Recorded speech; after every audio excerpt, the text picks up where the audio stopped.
In this lesson, we're going to make a slightly more complex block in the form of a boat. It's the exact same geometry that is used in the actions and parameters lesson, so I suggest that you review that lesson as well, and then you can see the strengths and weaknesses of both techniques. Before we begin, I expect you to already know how to use AutoCAD and dynamic blocks. You should be familiar with most of the basic dynamic block commands at this point. I suggest that you review all of the lessons beforehand.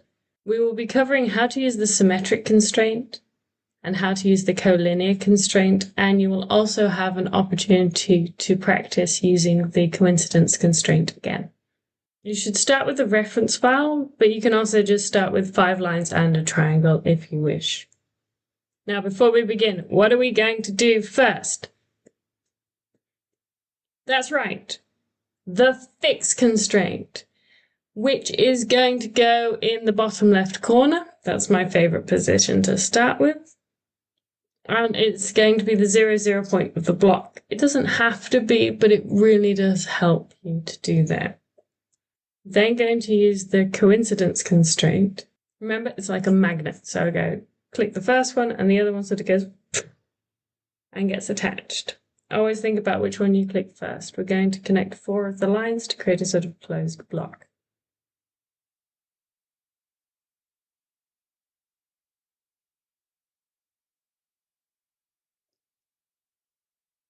We can see is if I click one grip point of one line, the other line moves along as well. I'm then going to use a horizontal constraint because I know that the top and the bottom of the boat, we don't want it to capsize. So it's going to remain horizontal at all times. I'm then going to add a coincidence constraint from the middle to the bottom of the other line, and that's going to create a sort of mast. I want to then vertically constrain this. Now we can use a vertical constraint, but I'm going to use a perpendicular constraint. Both are correct. What you will find with dynamic blocks is there's always more than one way to do something, and it doesn't necessarily matter if you don't do it the exact same way as somebody else. Although some people will try and tell you that their way is the only way to do something. Tell those people to get lost. They're wrong. Sometimes they're right, but if your block is working the way you want it to, you're right, and don't let anybody else tell you otherwise, okay? So we can see that everything's looking pretty good, but the sides are not symmetrical. So I'm going to introduce you to the symmetric constraint.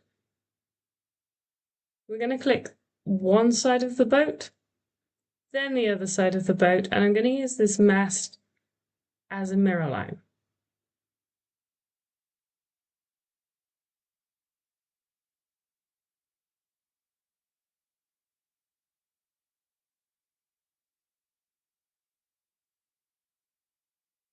I'm then going to add some linear parameters so that we can change the width of the bottom and the top of the boat. Now, a pro tip, as you're creating these parameters, you can enter the value that you want immediately as you're creating them, or you can double click on them and change them afterwards. The next step is going to be to constrain this triangle, or the flag. Now I want all the sides to be equal, so I'm going to use the equal constraint.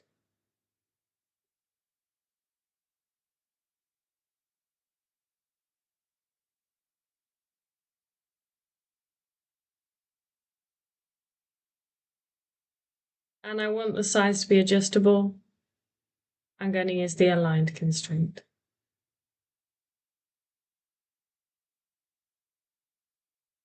Now I want that side to be in line with the mast, so I'm going to use the collinear constraint. That means I can reposition it anywhere along, and it will always be in line. And then I'm going to add a linear constraint so I can adjust the height of the flag relative to the top of the mast. Because I want the flag to travel down and the grip point to move down, I click the top and then the bottom.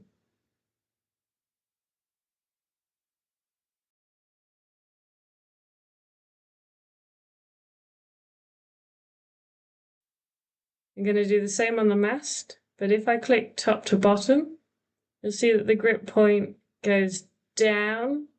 That's not really what I want. I want the mast to go up. So I'm going to click bottom to top because that's the direction of travel. And it's helpful to think about this when you're creating your dimensions.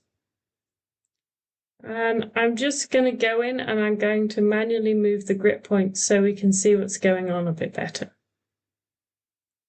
If at any point you want to, you can just click on the grip point and then just drag it out of the way. As a final touch, I'm going to add 1 to change the height of the boat. Now it's looking pretty good. I'm just going to double click in these dimensional constraints and change them so that the default value is nice. Open it up in model space and have a play.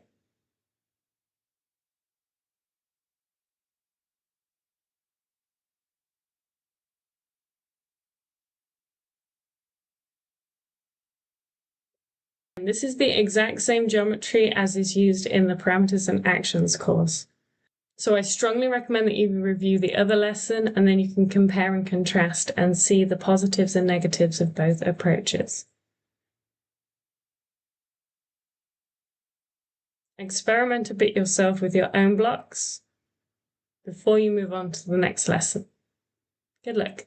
If you're enjoying these lessons as much as I'm enjoying making them, please check the link in the description. In addition to the free lessons that are available online, I also have a number of resources available for download, including written instructions, formulas, advanced techniques and tips, and DWG files to download. By supporting me, you're supporting learners all over the world from different backgrounds, different educations, and different starting points. Thank you so much for your continued support, and I'll see you in the next video.